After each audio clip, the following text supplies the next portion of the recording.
Hi friends, Pandian ஸ்டோரில் என்ன நடக்குதுன்னு பார்க்கலாம் வாங்க. சேனலை சப்ஸ்கிரைப் பண்ணிக்கோங்க, மறக்காமல் பெல் ஐக்கானையும் கிளிக் பண்ணிக்கோங்க. இப்போது சுகன்யா வந்து ரூமில் உட்காந்து பயங்கரமாக அழுதுகிட்டு இருக்காங்க. அதுக்கப்புறம் அவங்க மனசை அவங்களவே தேத்திக்கிறாங்க. இதுக்கப்புறம் நம்ம அழுகவே கூடாது, இந்த கோமதியை தாச்சி நம்மளை எப்படி வெளுன்னு வெளுத்துட்டாங்க, அவங்கள சும்மாவே விடக்கூடாது, நேரம் பார்த்து அவங்களுக்கு சரியான தண்டனையை நம்ம கொடுத்தே ஆகணும், எப்படி அடிச்சு போட்டாங்க, அவங்க கைக்கு நோவு வர அப்படின்னு சொல்லிட்டு சபிக்கிறாங்க. பயங்கர கோவத்தில் இருக்காங்கன்னே சொல்லலாம். இன்னொரு சைடு இங்கே நம்ம கோமதி, நம்ம மீனா, மயில், ராஜி இவங்க 4 பேருமே இருக்காங்க. இங்கே கோமதி இருந்துட்டு, இங்கே பார் மயில், ரொம்ப நேரம் நீ நின்றுக்கிட்டு இருக்காத, போயிட்டு ரெஸ்ட் எடு, நான் உனக்கு ஜூஸ் கொண்டு வரேன் அப்படின்னு சொல்லிட்டு மயிலை அனுப்பிடுறாங்க. அதுக்கப்புறம் நம்ம மீனா வந்து கோமதி கிட்ட, ஏன் அத்தை, உங்ககிட்ட நான் ஒரு கேள்வி கேட்கட்டா அப்படின்னு சொல்லி கேட்கவும், என்னடி சொல்லு அப்படின்னு சொல்லிட்டு கோமதி சொல்கிறாங்க. இல்லத்த, நம்ம வீட்டில் உள்ளவங்களோட மனசுக்குள்ள ஒவ்வொருத்தருக்கிட்டேயும் ஒவ்வொரு ரகசியம் இருந்தது. இப்போது எங்களுக்கு தெரிஞ்ச எல்லா ரகசியத்தையுமே நான் சொல்லியாச்சு, வீட்டுக்கு எல்லாருக்குமே தெரிஞ்சிருச்சு. ஆனால் ஒரே ஒரு ரகசியம் மட்டும் நான் சொல்லவே இல்லையே அப்படின்னு சொல்கிறாங்க. உடனே கோமதி இருந்துட்டு, அப்படி என்னடி ரகசியம், இன்னும் என்னெல்லாம் மூடி வச்சுருக்கீங்க நீங்கள் அப்படின்னு சொல்லிட்டு கோவப்படுற மாதிரி பேசுகிறாங்க. ஐயோ அத்தை, நீங்கள் கோவப்படாதீங்க, அந்த ரகசியம் உங்களுக்கும் தெரியும் அப்படின்னு சொல்கிறாங்க. என்னடி உளறிக்கிட்டு இருக்க? உளரலத்த, உண்மையாக தான் சொல்கிறேன். ராஜிக்கும் கதிருக்கும் நீங்கள் தான் கல்யாணம் பண்ணி வச்சிங்க அப்படின்ற விஷயம் இன்னும் மாமாவுக்கு தெரியாதுல்ல, அப்போது அது நமக்குள்ளே இருக்கிற ரகசியம் தானே அப்படின்னு சொல்கிறாங்க. இதை கேட்டதுமே நம்ம கோமதிக்கு படபடன்னு வருது. ஐயோ, என்னடி இந்த நேரத்தில் இதை ஞாபகப்படுத்தி விடுற? இல்லத்த, நீங்கள் தான் சொல்லிக்கிட்டே இருந்தீங்க, ஆளுக்கு ரகசியத்தை வச்சுக்கிட்டு இருக்கீங்க, எதுவாக இருந்தாலும் சொல்லிடணும் அப்படின்னு சொல்லிட்டு எங்கள் எல்லாருமே திட்டிக்கிட்டு தானே இருந்தீங்க. இப்போது உங்களுக்குள்ளேயே ஒரு ரகசியம் இருக்குது, இந்த ரகசியத்தை நீங்கள் எப்போ தான் மாமா கிட்ட சொல்ல போகிறீங்க அப்படின்னு சொல்லிட்டு இங்கே நம்ம மீனா கேட்குறாங்க. அடி பாவி, என்னடி என்னவே அவங்கக்கிட்ட கோத்து விடலான்னு பார்க்குறியா? இந்த விஷயம் மட்டும் தெரிஞ்சது அப்படின்னா அம்புட்டு தான், அவங்க என்னை உண்டலன்னு பண்ணிடுவாங்கடி. அது மட்டும் இல்லாமல் நீ யாரோ நான் யாரோன்ற மாதிரி தான் என்னை ட்ரீட் பண்ணுவாங்களே. வேணாடி மீனா, இந்த விஷயத்த மட்டும் மாமா கிட்ட சொல்லிடாத, இது முடிஞ்சு போனதாகவே இருந்துட்டு போட்டோம், இதெல்லாம் பற்றி யார் கேட்க போகிறாங்க, இனிமேல் இதனால் எந்த பிரச்சனையும் வரப்போகிறது கிடையாதுல்ல. இப்போ தான் ராஜியும் கதிரும் ஒன்றா சந்தோஷமாக வாழ ஆரம்பிச்சிட்டாங்கல்ல. என்னடி ராஜி, கதிர் உனக்கு பிடிச்சிருக்குல்ல, அவன் உன்னை நல்லா தானே பார்த்துக்கிறான் அப்படின்னு சொல்லி கேட்கவும், ராஜி இருந்துட்டு, அதெல்லாம் நல்லா தான் பார்த்துக்கிறாங்க, என்னடி ராகமாக இழுக்கிற, அப்போது கதிரை உனக்கு பிடிக்கலையா? என் பிள்ளைய மாதிரி ஊரில் எந்த பிள்ளையும் இருக்க மாட்டாங்கடி, வேறு யாரையாவது கல்யாணம் பண்ணிட்டு போயிருந்தா நீ எம்பிட்டு கொடுமையெல்லாம் அனுபவிச்சிருப்பியோ, என் பிள்ளை கதிரை கல்யாணம் பண்ணிக்கிட்டதுனால தான் நீ இப்போது சந்தோஷமாக இருக்க, உனக்கு ஒரு நல்ல வாழ்க்கையை தான் நான் அமைச்சு கொடுத்துருக்கேன், எதுவும் தப்பான வாழ்க்கையை அமைச்சு கொடுக்கல, உன்னுடைய வாழ்க்கையை தானே காப்பாற்றி வச்சேன். இங்கே பாரு ராஜி, நீ சந்தோஷமாக இருக்குன்னு நான் நம்புகிறேன். இங்கே பார் மீனா, நீ பாட்டுக்கு ரகசியத்தை மூடி மறைச்சி வச்சுக்க கூடாது அப்படின்னு சொல்லிட்டு போயிட்டு உன் மாமா கிட்ட சொல்லி இது தொலைச்சிட்டு போகிற, அதுக்கப்புறம் வீடு துண்டாக போயிடும். துண்டாவா, 2ஆ 3ஆ 4ஆன்னு 1000 சுக்கம் உடஞ்சி போயிடும்டி. வேண்டவே வேண்டாம், நம்ம குடும்பத்தில் உள்ளவங்க எல்லாருமே ஒன்றும் மண்ணுமா சந்தோஷமாக இருக்கணும்டி, அதுதான் நான் ஆசைப்படுறேன் அப்படின்னு சொல்கிறாங்க. இல்லத்த, என்னதான் இருந்தாலும் இது நம்ம ரகசியம் தானே. இங்கே பாருடி மீனா, வேணாடி, நான் சொல்கிறத கேளு, சும்மா ரகசியம் அது இதுன்னு சொல்லாத, அப்படி நடந்த ஒரு விஷயத்தவே மறந்துரு. ராஜிக்கும் கதிருக்கும் நான் கல்யாணம் பண்ணி வைக்கல, அவங்களா லவ் பண்ணி கல்யாணம் பண்ணிக்கிட்டாங்க, அம்புட்டு தான், அது அப்படியே இருந்துட்டு போகட்டும் அப்படின்னு சொல்லிட்டு கோமதி வந்து சொல்லிக்கிட்டு இருக்காங்க. இந்த விஷயம் மட்டும் இப்போது சுகன்யா காதுக்கு போச்சு, சுகன்யாவுக்கு தெரிஞ்சிச்சு அப்படின்னா கண்டிப்பாக நம்ம கோமதிக்கு வெடி வச்சு விட்டுருவாங்கன்னே சொல்லலாம். தெரியாத வரைக்கும் ரொம்ப ரொம்ப நல்லது. ஏன்னா சுகன்யா இப்போ வந்து கோமதி மேலே பயங்கர கோவத்தில் இருக்காங்க. கோமதி பயங்கரமாக போட்டு அடிச்சிருப்பாங்க இல்லையா, அதை நினச்சி பயங்கர வெறுப்பில் இருக்காங்க. தக்க சமயம் பார்த்து கோமதிக்கு அதாவது ஏதாவது பழியை சுமத்தணும், அதே சமயம் அவங்கள பழி வாங்கணும் அப்படிங்கிற ஒரு எண்ணத்தோடு தான் இப்போது நம்ம சுகன்யா வந்து இருக்காங்க. அதுக்கப்புறம் சமைச்சு முடிச்சுட்டு சாப்பாடெல்லாம் கொண்டு வந்து வைக்கிறாங்க. இங்கே எல்லாருமே சாப்பிட வராங்க, நம்ம பழனியுமே. ஆனால் சுகன்யா மட்டுமே ரூமில் இருக்காங்க. அதுக்கப்புறம் இங்கே நம்ம மீனா வந்து ராஜிக்கிட்ட சொல்கிறாங்க, நம்ம எல்லாருமே இப்போ சாப்பிட உட்காந்துட்டோம். சுகன்யா சித்தி மட்டும் ரூமில் இருக்காங்க அப்படின்ற மாதிரி ராஜிக்கிட்ட சொல்லவும், ராஜி இருந்துட்டு நீங்கள் கோமதி கிட்ட சொல்கிறாங்க. கோமதியுமே யோசிக்கிறாங்க, எல்லாரும் சாப்பிட்றப்ப அவள் மட்டும் எப்படி சும்மா இருக்கிறது? ஏ ராஜி, இல்லை இல்லை ஏ மயிலு, நீ போயிட்டு கோ சுகன்யாவை கூட்டிகிட்டு வா போ அப்படின்னு சொல்லிட்டு சொல்கிறாங்க. அதுக்கப்புறம் இங்கே மயில் போயிட்டு சுகன்யாவை கூப்பிட்றாங்க. வாங்க சித்தி சாப்பிடுவீங்க, எல்லாருமே சாப்பிட உட்காந்துட்டாங்க அப்படின்னு சொல்லவும், இல்லை எனக்கு வேண்டாம், நீங்கள் போய் சாப்பிடுங்க அப்படின்னு சொல்லிட்டு நம்ம சுகன்யா வந்து பயங்கரமாக அழுகுறாங்க. எத்தனை டைம் கூப்பிடுறாங்க, ஆனால் நம்ம சுகன்யா வந்து வர்றது கிடையாது. அதுக்கப்புறம் நம்ம இது பாண்டியன் சொல்கிறாங்க, என்னதான் இருந்தாலும் அவளும் நம்ம வீட்டு பிள்ளையாயிட்டா, ஏதோ தெரிஞ்சோ தெரியாமலோ இந்த தப்பை பண்ணிட்டா. இதுக்கப்புறமும் அந்த மாதிரி ஒன்று நடந்தது அப்படின்னா அவளை நம்ம உண்டுலன்னு பண்ணிட மாட்டோமா? இதுக்கப்புறம் நடந்த எல்லாத்தையுமே மறந்துட்டு இருக்கிறது தான் கரெக்டுன்ற மாதிரி சொல்லிக்கிட்டு இருக்காங்க. அதுக்கப்புறம் பாண்டியன் இருந்துட்டு, அதான் சொல்லிட்டு எல்லாம் போய் கூட்டிகிட்டு வா போ அப்படின்னு சொல்லிட்டு பாண்டியன் சொல்கிறாங்க. அதுக்கப்புறம் கோமதி போயிட்டு சுகன்யாவை கூப்பிட போகிறாங்க. ஏப்பா வந்து சாப்பிடுவா அப்படின்ற மாதிரி, வாமா சாப்பிடுவோன்னு சொல்லி கூப்பிடுறாங்க. இவங்க சுகன்யா இருந்துட்டு ஒரு நாடகத்தை போட்டுடலாம் அப்படின்னு சொல்லிட்டு, அத்தாச்சி ஏதோ 2 குடும்பமும் ஒன்று சேர்ந்து சந்தோஷமாக இருக்கணுன்றதுல தான் நான் குறியாக இருந்துட்டேன். அவங்க 2 பேரும் ஒன்று சேர்ந்தா 2 குடும்பமும் சந்தோஷமாக இருப்பாங்க அப்படின்னு சொல்லிட்டு தான் இப்படி ஒரு கீழ்த்தரமான வேலையை செஞ்சுட்டேன். ஏதோ தெரியாமல் பண்ணிட்டேன், என்னை மன்னிச்சிருங்க அத்தாச்சி அப்படின்னு சொல்கிறாங்க. அதுக்கப்புறம் கோமதி இருந்துட்டு, இங்கே பாருமா, ஏதோ நீ பண்ணது எல்லாமே தப்பு தான், இப்போ நினச்சா கூட எனக்கு உன் மேலே ரொம்ப கோவம் வருது. சரி சரி ஏதோ நடந்துருச்சு, இதுக்கப்புறம் நீ எப்படி இருக்கணுமோ அப்படி இருக்கணும். இப்படி ஏதாவது ஒரு வேலை செஞ்சா அப்படின்னா கண்டிப்பாக இந்த கோமதியோட இன்னொரு முகத்தை நீ பார்க்க வேண்டியதாக வரும் அப்படின்னு சொல்லிட்டு சொல்கிறாங்க. ஐயோ அத்தாச்சி, இதுக்கப்புறமா எல்லாம் இந்த மாதிரி ஒரு வேலையை நான் செய்ய மாட்டேன். ஏதோ தெரியாமல் அரசியும் குமாரியும் ஒன்று சேர்த்து வச்சா 2 குடும்பமும் ஒன்று சேர்ந்துடுமே அப்படின்ற ஒரு எண்ணத்தில் தான் அவங்க 2 பேரையுமே நான் பேச வச்சேன். என்னை மன்னிச்சிருங்க அத்தாச்சி அப்படின்னு சொல்கிறாங்க. சரி சரி வா நீ சாப்பிடுவா அப்படின்னு சொல்லிட்டு இங்கே சுகன்யாவுமே கூட்டிகிட்டு வராங்க. சுகன்யா மனசுக்குள்ளே பயங்கர கோத்தில் இருக்காங்க. உங்களுக்கு இருக்குது, உங்களை யாரையுமே நான் சும்மா விட போகிறது கிடையாது. உங்களுக்கான கரெக்டான இதுவை நான் கொடுக்காம விட மாட்டேன், உங்களை பழி வாங்காமல் விட மாட்டேன் அப்படின்ற மாதிரி இங்கே சுகன்யா மனசுக்குள்ளேயே யோசிச்சுட்டு வராங்க. ஒரு மாதிரியாக தான் இருக்குது நம்ம சுகன்யாவுக்கு. ஏன்னா எல்லார் முன்னாடியும் இங்கே கோமதி வந்து பயங்கரமாக போட்டு அடி வெளுத்து வாங்கிட்டாங்க. ஒரு மாதிரி அசிங்கமாக இருக்கிற மாதிரி ஃபீல் ஆகுது. அதுக்கப்புறமா எல்லாருமா சாப்பிட்டு முடிச்சுட்டு இங்கே சுகன்யாவுமே அவங்க ரூமுக்கு போயிடுறாங்க. அதுக்கப்புறம் இங்கே மீனா எல்லாருமே இருக்காங்க. பழனி இருந்துட்டு கதிர்கிட்ட சொல்கிறாங்க, டே கதிர், இப்போ மட்டும் என் ரூமில் போயிட்டு அதான் உன் சித்தி கிட்ட போய் படுக்கணுன்னா முடியவே முடியாது. ஏன்னா என்கிட்ட பயங்கரமாக சண்டைக்கு வருவா. இன்றைக்கி மட்டும் நான் உங்கள் கூட மொட்டை மாடியில் படுத்துக்கிட்டுமாடா, நீங்கள் 3 பேரும் வரீங்களாடா அப்படின்னு சொல்லி கூப்பிடுறாங்க. உடனே கோமதி இருந்துட்டு, அதெல்லாம் ஒன்றும் இல்லை, நீ போடா, நீ போயிட்டு உன் ரூம்லேயே தூங்கு, நீ எதுக்காக மேலே அங்கேங்கன்னு தனியாக தூங்கணும்? அதான் ரூம் இருக்குல்ல. ஐயோ அக்கா, உனக்கு சொன்னால் புரியாதுக்கா, அதெல்லாம் எல்லாமே புரியுது போடா. குடும்பம்னா சண்டை வரதான் செய்யும், சண்டை சச்சரவுகள் இருக்க தான் செய்யும். அதுக்காக விலகி இருக்கணுன்ட்டு எந்த அவசியமும் இல்லை. ஏதோ ஒரு சுச்சுவேஷனில் ஏதோ தெரியாமல் தப்பு நடந்துடுது, அதுக்காக நீ அவ கூட பேசாமல் இருக்க போறியா? போடா, அவள் உன் பொண்டாட்டி, வாழ்க்கை பூரா கடைசி வரைக்கும் உன் கூட வரப்போகிறவ, அவகிட்ட போயிட்டு பேசி செய்ப்போ அப்படின்னு சொல்லிட்டு சொல்கிறாங்க. எங்கள் பழனிக்கு தான் படப்படன்னு இருக்குது. சுகன்யா சும்மாவே நம்மளை சண்டைக்கு இழுக்குவா, இன்றைக்கி என்னெல்லாம் நடக்க காத்திருக்குதோ அப்படின்னு சொல்லிட்டு பழனியுமே இங்கே ரூமுக்கு போகிறாங்க. இன்னொரு சைடு இங்கே நம்ம கதிரும் ராஜியும் ரூமில் பேசிக்கிட்டு இருக்காங்க.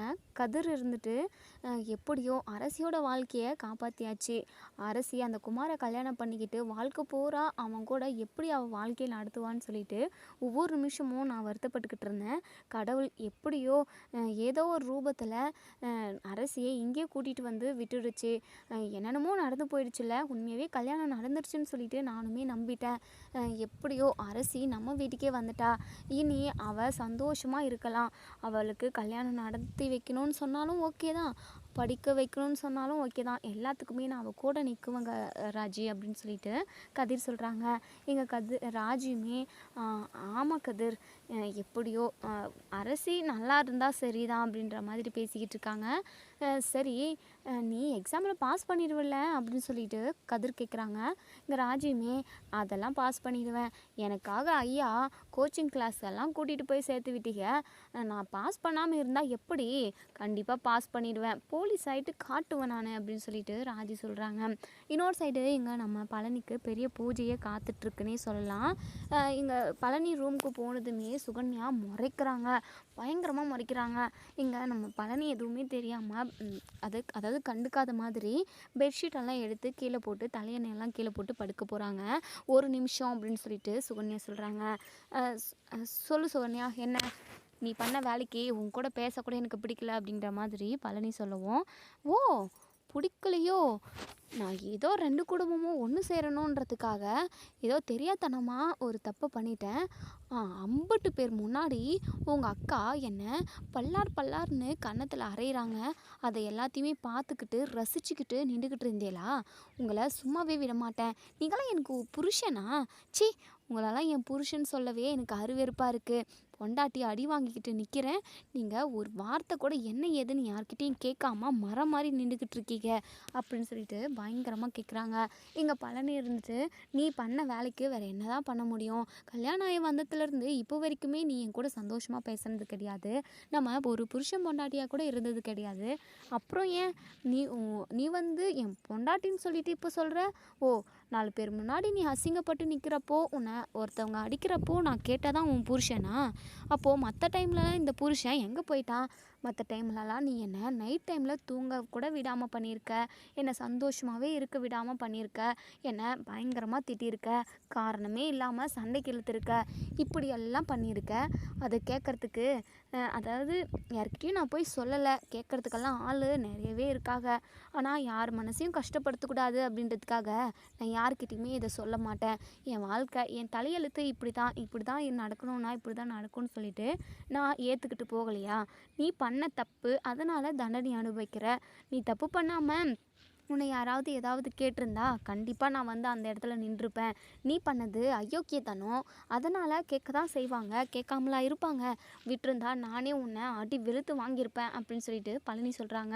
ஓ உங்களுக்கு அம்புட்டு தைரியமாக போச்சா, இங்கே பாருங்கள், உங்களுக்கு பொண்டாட்டின்ற நினப்பு இருக்கா இல்லையா, நீங்கள் பாட்டுக்கு என்னென்னவோ பேசிக்கிட்டு இருக்கீங்க, ஏதோ தெரிஞ்சோ தெரியாதனமாக நான் தப்பு பண்ணிட்டேன், அதுக்காக மற்றவங்க என்னை அடித்தா நீ பார்த்துக்கிட்டு இருப்பியா, ஆமாம் அப்படி தான் பார்த்துக்கிட்டு இருப்பேன், என் அக்கா பொண்ணோட வாழ்க்கையவே கெடுக்கும்னு நினச்சிருக்க, நான் உன்னை சும்மா விடுவேனா, முதல்ல இருந்தே நான் உன்கிட்ட எத்தனையோ டைம் சொல்லியிருக்கேன், அரசி வாழ்க்கை விஷயத்தில் மூக்க நுழைக்காத, அவளை ஒழுங்காக வாழ விடு, நீ தயவு செஞ்சு அவள் விஷயத்தில் தலையிடாதன்னு சொல்லிட்டு எத்தனையோ டைம் உன்கிட்ட சொல்லியிருக்கேன், சண்டையுமே போட்டிருக்கேன், அதெல்லாம் மனசில் வச்சுக்காம நீ அவங்க 2 பேரும் சேரணும், 2 குடும்பத்தையும் முட்டிக்க விடணும் அப்படின்றதுக்காக தானே இம்புடு தூரம் இறங்கி வேலை பார்த்துருக்க, இப்படிப்பட்ட கீழ்த்தரமான கேவலமான எண்ணம் பிடிச்சவ எங்கே அடி வாங்கினா என்ன, யார்கிட்ட திட்டு வாங்கினா எனக்கு என்ன, என்னை பற்றி நீ ஒரு நிமிஷம் எப்போவுமே யோசித்து பார்க்காதவங்க பற்றி நான் எதுக்காக யோசித்து பார்க்கணும் அப்படின்னு சொல்லிட்டு பழனி சொல்கிறாங்க. அப்போது உங்களுக்கும் எனக்கும் எந்த ஒரு உறவும் இல்லைன்றீங்களா, ஆமாம் அப்படி தானே இத்தனை நாளாக நடந்துக்கிட்டு இருந்திருக்க நீ அப்படின்னு சொல்லிட்டு பழனி வந்து வார்த்தைக்கு வார்த்தை பதிலடி செம்மையாக கொடுக்குறாங்கன்னே சொல்லலாம். சுகன்யாவுக்கு வாயடிச்சு போயிடுது, இந்த ஆள்கிட்ட பேசி எந்த ஒரு பிரயோஜனமும் இல்லை அப்படின்னு சொல்லிட்டு சைலண்ட்டாக படுத்து தூங்கிடுறாங்க. பழனிக்குமே ரொம்பவே மனசு கஷ்டமாக தான் இருக்குது. கல்யாணமே நடக்கலை, கல்யாண வாழ்க்கை ரொம்ப நல்லா இருக்கும், ரொம்ப நாள் கழித்து நமக்கு கல்யாணம் நடந்திருக்குன்னு நம்ம கல்யாண வாழ்க்கை ரொம்ப நல்லா இருக்குன்னு சொல்லி நினச்சோம், ஆனால் எங்கெங்கேயோ கூட்டிகிட்டு போயிட்டு எங்கெங்கேயோ கடவுள் விடுறாரு நம்மளை அப்படின்ற மாதிரி யோசிச்சுக்கிட்டே படுத்து தூங்கிடுறாங்க. மறுநாள் காலையில் இங்கே நம்ம கோமதி வந்து சரவணன் கிட்ட, டே சரவணா இங்கே வாடா அப்படின்னு சொல்லி கூப்பிடுவோம். சொல்லுமா எங்கடா வேலைக்கு கிளம்பிட்டியா அப்படின்னு சொல்லி கேட்கவும், ஆமாம்மா இன்னைக்கு கடையில் நிறைய வேலை இருக்குது, அதை பார்க்கணும் அப்படின்னு சொல்லி சொல்கிறாங்க. நம்ம கடை தானே, அப்பாவும் பழனியும் பார்த்துப்பாங்க, நீ மயிலை கூட்டிகிட்டு ஹாஸ்பிட்டல் வரைக்கும் போயிட்டு வந்திருப்பா அப்படின்ற மாதிரி சொல்கிறாங்க. ஏம்மா எதுக்காக அப்படின்னு சொல்லி கேட்கவும், என்னடா இப்படி பேசுகிற, மயில் கர்ப்பமாக இருக்கால, அவள் வீட்லேயே ஏதோ அந்த ஏதோ மிஷின் ஏதோ கிட்டு சொல்லுவாங்களே அதுதான் அதை வச்சு ஏதோ செக் பண்ணி பார்த்துருக்காங்க. ப்ரெக்னெண்ட்டாக இருக்கான்னு வந்திருக்கு. நீங்கள் ஒரு முறை போயிட்டு ஹாஸ்பிட்டலில் எப்படி குழந்த இருக்குது, என்ன மாதிரி இருக்குது, நல்ல வளர்ச்சியெல்லாம் இருக்கான்னு சொல்லிட்டு செக் பண்ணி பார்த்துட்டு வந்துடணும்ல அப்படின்னு சொல்கிறாங்க. ஆமாம்மா, நானே போகணும்னு தான் நினச்சேன். ஆனால் எப்போ போகிறதுன்னு தெரியாமல் தான் யோசிச்சுட்டு இருந்தேன். சரிடா, இன்னைக்கு நீயும் மயிலும் போயிட்டு வந்துருங்க அப்படின்னு சொல்லுவோம். அம்மா, நாங்கள் 2 பேர் மட்டும் எப்படிம்மா, நீங்களும் எங்கள் கூட வாங்க அப்படின்னு சொல்கிறாங்க. சரிடா, எல்லா வேலையும் முடிச்சிட்டேன் நான். இன்னும் பாத்திரத்தை மட்டும் தேய்ச்சி போட்டுட்டு அதுக்கப்புறம் நான் ரெடியாகி கிளம்புறேன். மயிலையும் நீ கிளம்ப சொல்லிவிடு அப்படின்னு சொல்கிறாங்க. சரிம்மா அப்படின்னு சொல்லிட்டு இங்கே நம்ம சரவணன் வந்து மயில்கிட்ட, மயில் இன்னைக்கு நம்ம ஹாஸ்பிட்டலுக்கு போயிட்டு வந்துடுவோம், நீ கிளம்பு அப்படின்னு சொல்கிறாங்க. எதுக்காக மாமா அப்படின்னு கேட்கவும், செக்கப் தான் போயிட்டு வருவோம் அப்படின்னு சொல்கிறாங்க. சரிங்க மாமா, நான் இதோ கிளம்பிடுறேன் அப்படின்னு சொல்லிட்டு அவங்களுமே ரெடி ஆகிக்கிட்டு இருக்காங்க. அப்போ தான் நம்ம பாக்கியத்துக்கிட்ட இருந்து கால் வருது. மயில், என்னடி பண்ணிக்கிட்டு இருக்க, நல்லா இருக்கியா அப்படின்னு கேட்கவும், அதெல்லாம் நல்லாதாம்மா இருக்கேன். சரிடி, ரொம்ப டயர்டாக இருக்கா, ஏதாவது வாந்தி மயக்கம் ஏதாவது வருதாடி அப்படின்னு கேட்கவும், அதெல்லாம் எனக்கு எதுவுமே வரலம்மா. பரவாயில்லடி மயில், நீ கொடுத்து வச்சுவ போல, உனக்கு மயக்கம் வாந்தின்னு எதுவுமே வரல. நாங்கள்லாம் மாசமாக இருக்கிறப்போ எம்புட்டு வாந்தி எடுப்போம் தெரியுமா. வாந்தி எடுத்தே டயர்ட் ஆகிடும். எந்த வேலையும் செய்ய முடியாது, எங்கேயோ கூட்டிகிட்டு போயிட்டு விட்ட மாதிரி இருக்கும். ஆனால் நீ பரவாயில்லடி, நீ தப்பிச்சிட்ட போல. ஒவ்வொருத்தரோட உடம்பு அந்த மாதிரி தான் போல. ஒரு சிலருக்கு வாந்தி மயக்கமெல்லாம் எதுவுமே வராது அப்படின்னு சொல்கிறாங்க. ஆமாம்மா, இன்றைக்கி மாமா என்ன ஹாஸ்பிட்டல் கூட்டிகிட்டு போகிறேன்னு சொல்லியிருக்காங்க அப்படின்னு சொல்கிறாங்க. ஹாஸ்பிட்டலுக்கா? ஓ, செக்கப் காடி.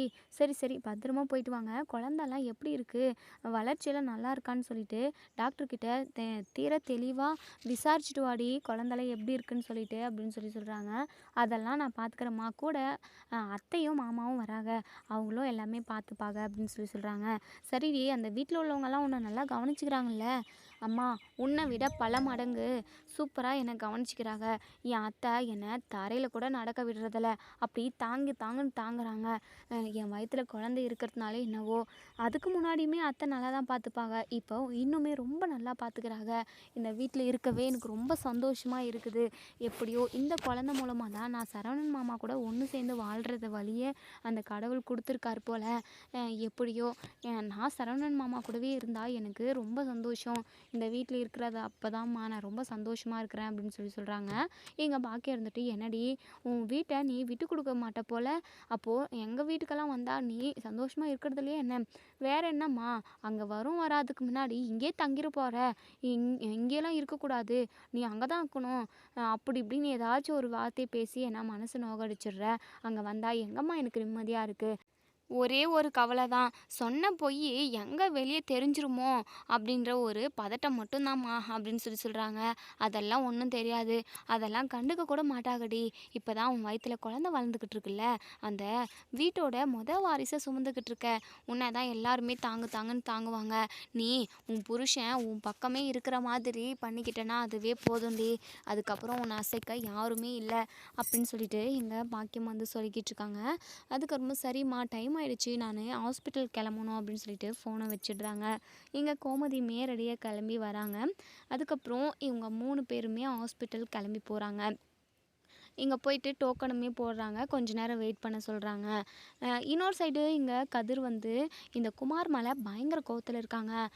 இப்போது அவங்க வேலைக்கு போய்கிட்டு இருக்கப்போ இந்த குமார் வந்து எதிரில் வராங்க. குமார் வந்து வேணும்னே இங்கே கதிர்கிட்ட சண்டைக்கு வராங்க.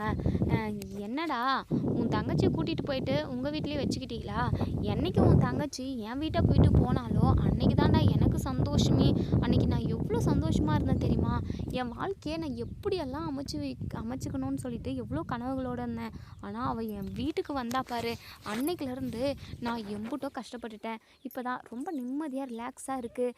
நான் பணக்கார வீட்டு பொண்ணை பார்த்து கல்யாணம் பண்ணணும், கோடி கணக்கில் பணம் கொடுப்பாங்க, கிலோ கணக்கில் தங்கம் கொடுப்பாங்க, பொண்ணையும் கொடுப்பாங்க, காரு பைக்குன்னு சொல்லிட்டு வேணுன்றதெல்லாம் கொடுப்பாங்க. அப்படிப்பட்ட பொண்ணெல்லாம் எனக்கு க்யூவில் காத்துக்கிட்டு இருக்காங்க. உன் தங்கச்சி என் கூட வச்சுக்கிட்டு எப்படி எப்படிடா கல்யாணத்தை பண்ணுறதுன்னு நினச்சிக்கிட்டு இருந்தேன். எப்படியோ சனியை என்னை விட்டு தொலைஞ்சது அப்படின்னு சொல்லிட்டு இங்கே குமார் வந்து அரசியை பற்றி ரொம்பவே தப்பு தப்பாக பேசவும் கதிருக்கு பயங்கர கோவம் வந்துடுது. குமாரை பல்லார்னு ஒரு அறை விடுறாங்க. இங்கே பாருடா, இதுக்கப்புறம் என் தங்கச்சியை சனிங்கன்னு நீ ஏதாவது சொன்ன அம்புடுதான், பிரிஞ்சு மேய்ஞ்சிடுவேன். இதுக்கப்புறம் நீ உயிரோடவே இருக்க மாட்ட. என் தங்கச்சியை கூட்டிகிட்டு போயிட்டு எம்பிட்டெல்லாம் கஷ்டப்படுத்திருக்க. என் தங்கச்சியை வாழ்க்கையை அழிக்கணும்னு சொல்லிட்டு பிளான் பண்ணியிருக்கல, கடத்திட்டு போயிருக்க. டேய், உன்னை சும்மா விட மாட்டேன்டா அப்படின்னு சொல்லிட்டு மூக்கு மேலே ஒரு பஞ்சு வைக்கிறாங்க. டேய், என்னடா இப்படி அடிக்கிற அப்படின்னு சொல்லிட்டு இங்கே குமார் வந்து அப்படியே பயப்படுறாங்க. டேய் விட்டுடுறா, சும்மா தாண்டா சொன்னேன். உன் தங்கச்சி வந்ததுலேருந்து நான் கஷ்டப்பட்டுக்கிட்டு இருந்தேன், அதை தாண்டா சொன்னேன். உனக்கு என்ன வலிக்குதா? அப்போது எனக்கு எப்படி இருந்திருக்கும் அப்படின்னு சொல்லிட்டு குமார் வந்து பேசிக்கிட்டே இருக்காங்க. இங்கே பாடுறா, இன்னும் பேசிக்கிட்டே இருந்தேன் உன்னை கொன்று போட்டுட்டு ஜெயிலுக்கு போயிடுவேன். ஒழுங்கு மரியாதை இங்கேருந்து கிளம்பிடு. உன் மேலே கொலை காண்டில் இருக்கேன். என் தங்கச்சி வாழ்க்கை இப்படி பண்ணிட்டேடியா பாவி. எந்நேரம் அவள் கல்யாணம் பண்ணிட்டு போயிட்டு அவள் சந்தோஷமாக இருந்திருப்பா, அவளோட வாழ்க்கையை அழிச்சிட்டு பாவி பையனே அப்படின்னு சொல்லிட்டு ஒரு 4 அடி கொடுத்துட்டு அதுக்கப்புறம் அங்கேருந்து குமாரை ஓட ஓட துரத்து விட்டுடுறாங்க. இன்னொரு சைடு இங்கே டாக்டர் வந்து மயிலை செக்கப் உள்ளே வர சொல்கிறாங்க. இங்கே மயில், நம்ம கோமதி, சரவணன் இவங்க 3 பேருமே உள்ளே போகிறாங்க.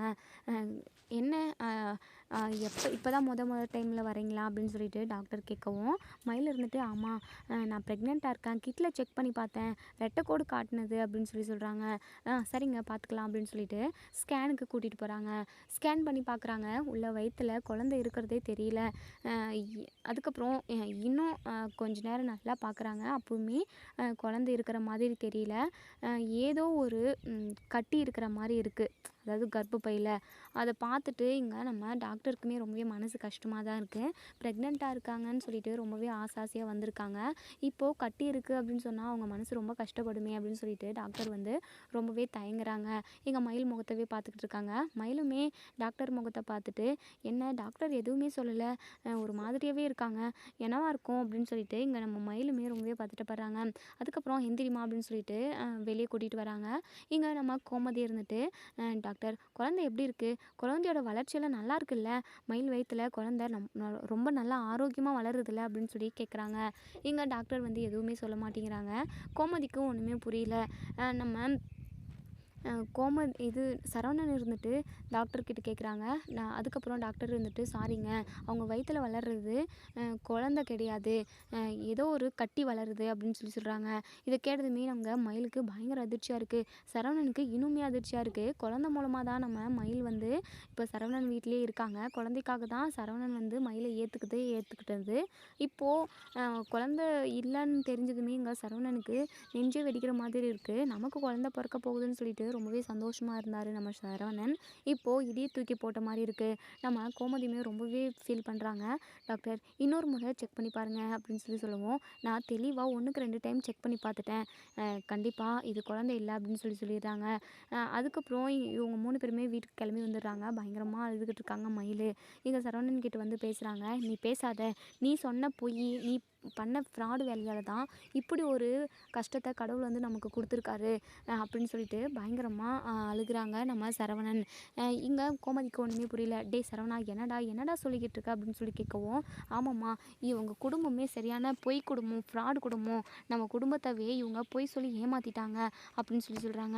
கோமதிக்கு ஒன்றுமே புரியல. டே சரவணா, எதுவாக இருந்தாலும் தெளிவாக சொல்லுடா, எனக்கு சத்தியமாக புரியல, அப்படி என்னடா பொய் சொன்னாங்க இவங்க அப்படின்னு சொல்லி கேட்கவும் மயில் வந்து படிக்கவே இல்லைம்மா, 12ஆம் கிளாஸ் மட்டும் தான் படிச்சிருக்கா, நம்மக்கிட்ட எம்ஏ பிஏ அப்படி இப்படின்னு என்னென்னவோ படித்தேன்னு சொல்லிட்டு EEE முடித்தேன், EE முடிச்சுன்னு சொல்லிட்டு அத்தனை படிப்பை நம்மக்கிட்ட சொன்னாங்க. ஆனால் இவ படிக்கவே இல்லை, 12ஆம் கிளாஸ் மட்டும்தான் அப்படின்னு சொல்கிறாங்க. அது மட்டும் இல்லாமல் இன்னும் என்னெல்லாம் கூத்து நடந்தது தெரியுமா அப்படின்னு சொல்லிட்டு ஹோட்டலில் வேலை பார்த்த விஷயம், காலேஜுக்கு கூட்டிகிட்டு போயிட்டு இதான் உன் காலேஜா, வா சர்டிஃபிகேட் வாங்கலாம் அப்படின்னு சொல்லிட்டு கூட்டிகிட்டு போனதுக்கப்புறம் தான் இவ விஷயத்தவே சொன்னான் அப்படின்ற விஷயத்துலேருந்து என்னெல்லாம் நடந்ததோ அது எல்லாத்தையுமே சொல்கிறாங்க. இதை கேட்டதுமே நம்ம கோமதி பயங்கரமாக அதிர்ச்சி ஆகுறாங்க. இங்கே மயில் வந்து சரவணன் காலில் பிடிச்சி இங்கே பாருங்கள், தயவு செஞ்சு என்னை மன்னிச்சிடுங்க, பொய் சொன்னது தப்பு தான், ஏதோ ஒரு சூழ்நிலையால் நாங்கள் பொய் சொல்லிட்டோம், நானும் அதுக்கு உடந்தையாக இருந்துட்டேன், என்னை மன்னிச்சிடுங்க மாமா, என்னை இந்த வீட்டை விட்டு மட்டும் அனுப்பிடாதீங்க அப்படின்னு சொல்கிறாங்க. இங்கே நம்ம சரவணன் இருந்துட்டு, இங்கே பாருமா, அதனால தான் அவங்க அம்மா வீட்டான எடுத்துகிட்டு போய் இவளை விட்டுட்டு வந்துட்டு இருந்தேன். இப்போது கர்ப்பமாக இருக்குன்னு சொல்லிட்டு இந்த வீட்டுக்குள்ளே நுழைஞ்சு வந்துட்டா. அவளும் கர்ப்பமாக இருக்காளே அப்படின்றதுக்காக தான் நான் இவளை ஏற்றுக்கிட்டேன். உங்ககிட்ட எல்லாருக்கிட்டையும் சொன்னால் எல்லாரோட மனசு கஷ்டப்படும். ஏற்கனவே நிறைய பிரச்சனை போய்கிட்டு இருந்தது அப்படின்றதுனால தான் இந்த மயில் விஷயத்த சொல்லாமையே இருந்தேன். இப்போது குழந்தை வந்துருச்சுன்றதுனால நான் எல்லாத்தையுமே அடக்கிக்கிட்டு சைலண்ட்டாக இருந்தேன் அப்படின்னு சொல்கிறாங்க. எங்கள் கோமதிக்கு ஒன்றுமே புரியல. மயில் என்னடி இதெல்லாம், இதெல்லாம் முன்னாடியே நீங்கள் சொல்லியிருக்க வேண்டாமா? நீ படித்தாலும் படிக்கலனாலுமே உன்னுடைய குணத்தை மட்டும்தாண்டி நாங்கள் பார்த்துருப்போம். கல்யாணத்துக்கு அப்புறமாவது நீ சரவணன் கிட்ட உண்மையை சொல்லியிருக்கணும்ல. அந்த பொய்யை இத்தனை நாளாக நீங்கள் மெயின்டைன் பண்ணிட்டு வந்துட்டு இருந்தீங்களா அப்படின்னு சொல்லிட்டு கோமதி கேட்குறாங்க. ஐயோ அத்தை, என்னை மன்னிச்சிருங்க அத்தை, சொன்னது பொய் தான் அத்தை, பொய் சொன்னது ரொம்ப ரொம்ப தப்பு தான், என்னை மன்னிச்சிருங்க அத்தை, ப்ளீஸ் அத்தை, சரவணன் மாமா கிட்ட நீங்கள் பேசுங்க, என்ன அவங்க இந்த வீட்டை விட்டு துரத்திட போகிறாங்க, ஏற்கனவே என் அம்மா வீட்டில் கொண்டு போய் விட்டுட்டு வந்துட்டாங்க, எனக்கு ரொம்ப பயமாக இருக்குது அப்படின்னு சொல்லிட்டு அழுகுறாங்க. இங்கே நம்ம சரவணன் இருந்துட்டு, இங்கே பார், இதுக்கப்புறம் நீ இந்த வீட்டிலேயே இருக்கக்கூடாது, உன்னை பார்க்க பார்க்க எனக்கு எரியுது, உன்னால தான் என் குழந்தை இப்போ இல்லாமல் போயிடுச்சு, நீ சொன்ன பொய் தான், நீ சொன்ன ஃப்ராடு தான், அதனால தான் கடவுள் நமக்கு குழந்தையே கொடுக்க மாட்டார் போல அப்படின்னு சொல்லிட்டு இங்கே சரவணன் வந்து சொல்கிறாங்க. எங்கள் மயில் வந்து பயங்கரமாக அழுதுகிட்டு இருக்காங்க. இனி என்ன நடக்கும் அப்படிங்கிறத நம்ம வெயிட் பண்ணி பார்ப்போம் ஃப்ரெண்ட்ஸ். வீடியோ பிடிச்சிருந்தால் லைக் பண்ணி கமெண்ட் பண்ணி தருவீங்க. தேங்க்யூ.